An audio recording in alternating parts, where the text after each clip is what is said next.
Good afternoon, ladies and gentlemen of Australia. Good afternoon, ladies and gentlemen of the world. Dan Poet here again with another one for you. This one's a legal poem.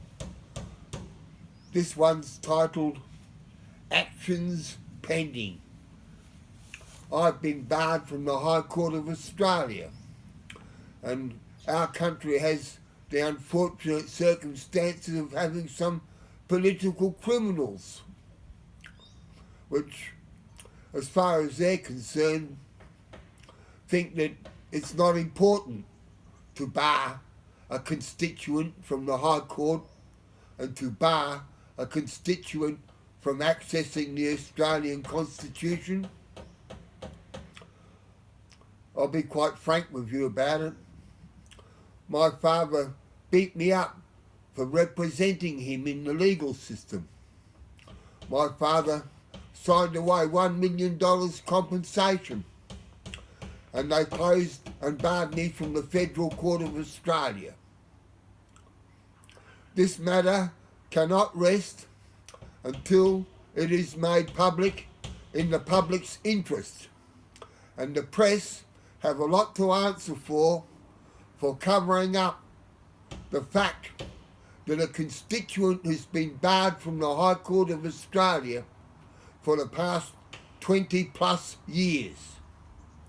This poem is written to draw this fact to your attention and to take hard action on behalf of the people of Australia without prejudice, because we all have the right to access our Constitution, and the politicians don't have the right to bar us from it, to hide their own inconceivable sins.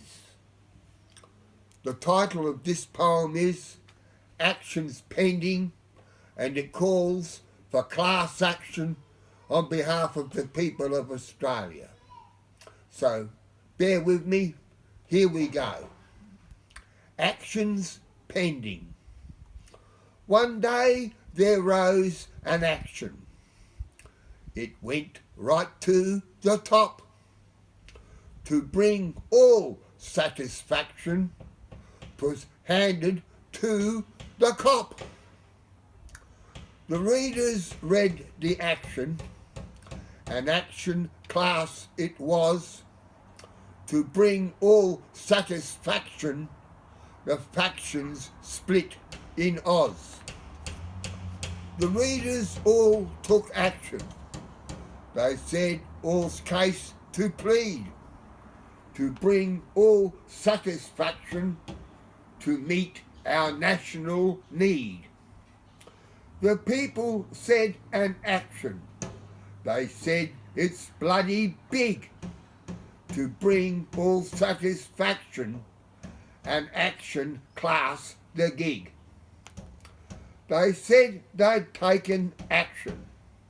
An action classed it's true, to give all satisfaction, an action all true blue. The papers called for action. 'Twas bold and on front page. The reader's satisfaction, an action all could stage.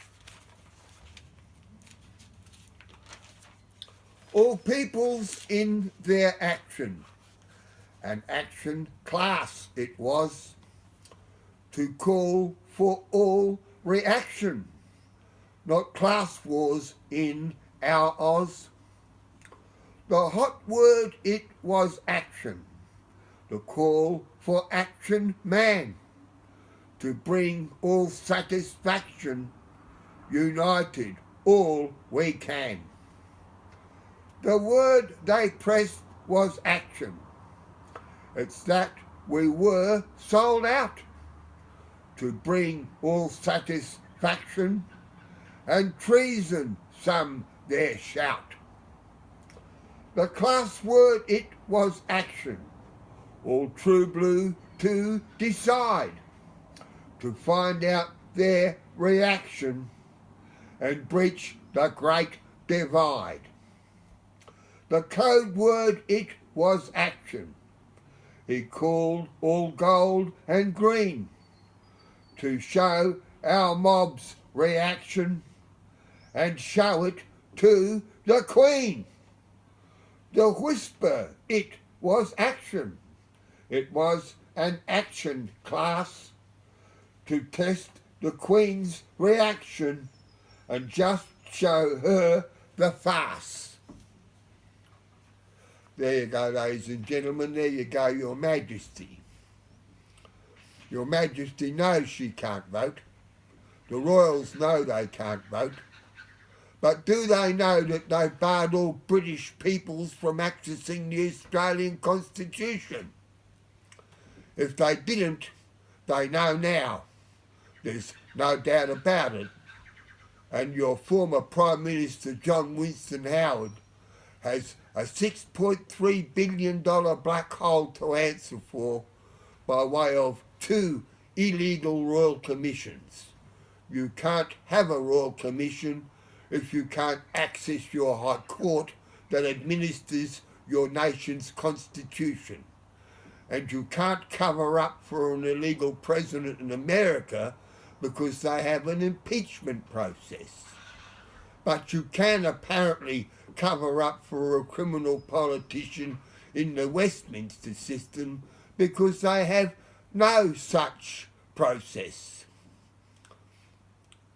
And John Howard thinks he's got away with it, but anyone with any degree of intelligence would inform you that you can't put the cart before the horse, you can't throw due process out the window, and you can't have only half the federal court sitting when it is called for 6 of them to be sitting, primarily because there are 6 states and Australia is the only country in the whole world dumb enough to have 6 state governments and a federal government, which is 7 governments in one country, and the foreign head of state, the Queen of England, whose country doesn't even have a constitution.